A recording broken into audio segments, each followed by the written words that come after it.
But Jocko, your book, Discipline Equals Freedom, Field Manual MK1-MOD1, expanded edition, Discipline Equals Freedom.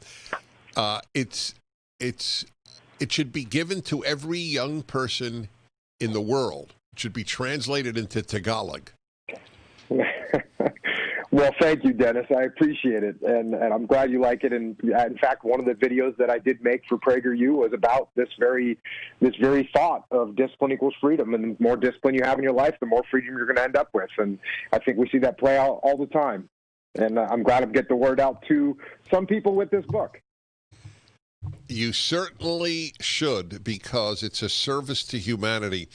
Just a random page, folks. So it's a very interesting layout.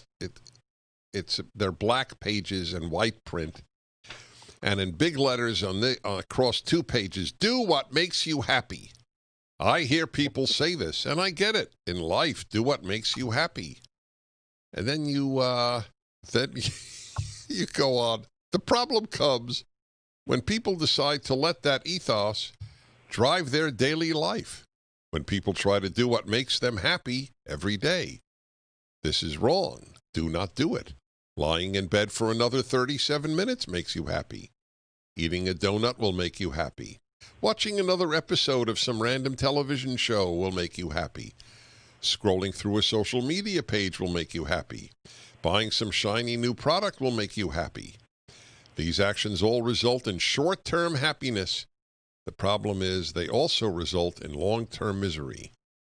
Do not go down that road. Do what challenges you, etc., etc. That's exactly right, because you recognize what I just talked about earlier this hour has been denied. Human nature needs to be fought. Yes, and you know, that's the thing. The first part of that piece of do what makes you happy, look, when people talk about, hey, do a job that makes you happy, I get that. That's a long-term thing. You know, I have a goal. I want to be a doctor. I want to be a builder. I want to be a car. I want to do something that makes me happy. That's great. You want to be around people that makes you happy. Great. I get that. You want to form a group of friends that over your lifetime you're going to grow and you're going to do things together, and that's going to make you happy. I get that. You want to live in a place that makes you happy. I get that. Those are big, strategic, long-term things that you have these goals. But when people take that and they turn it to, hey, I'm going to do what's going to make me happy in the next 17 minutes, that's a definite problem, and it creates problems for people all the time. And you're right, because human nature wants you to be comfortable right now, and you have to fight against that. It wants you to eat the rest of that donut, whatever. 2,000 years ago, if you had an opportunity to eat something, you better take it, because that opportunity might not come again for 2 or 3 days or 4 days or until you were able to hunt down another animal. But nowadays, if you can eat that donut now and you can eat another one 30 seconds later. And that causes problems. So, yeah, there's a lot of things that we have to fight against in this modern world to keep us on the right path, for sure. When did you come up with this? Did you know this as a young person, or did the Navy instill it in you? You know, the Navy didn't instill it in me directly. They didn't say, hey, if you have discipline, you'll end up with more freedom. What happened was I grew up. And I realized that the more discipline that I had, and it definitely started with my job. You know, the harder I worked. Look, I'm in the SEAL teams. I'm a young kid. I'm 19 years old when I get to SEAL Team 1. And I want to do a good job. And I realized that the harder I worked, the more opportunity I got, the more responsibility I got, and the more freedom I got.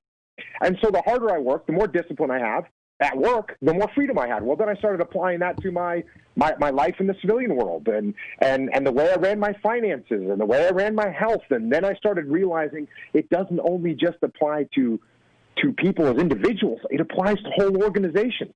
And if you have a SEAL platoon and they're highly disciplined, you have a lot more freedom to maneuver that element around. This is the key. All right, forgive me. We're going to continue in a moment, and I'm going to go to some of your calls.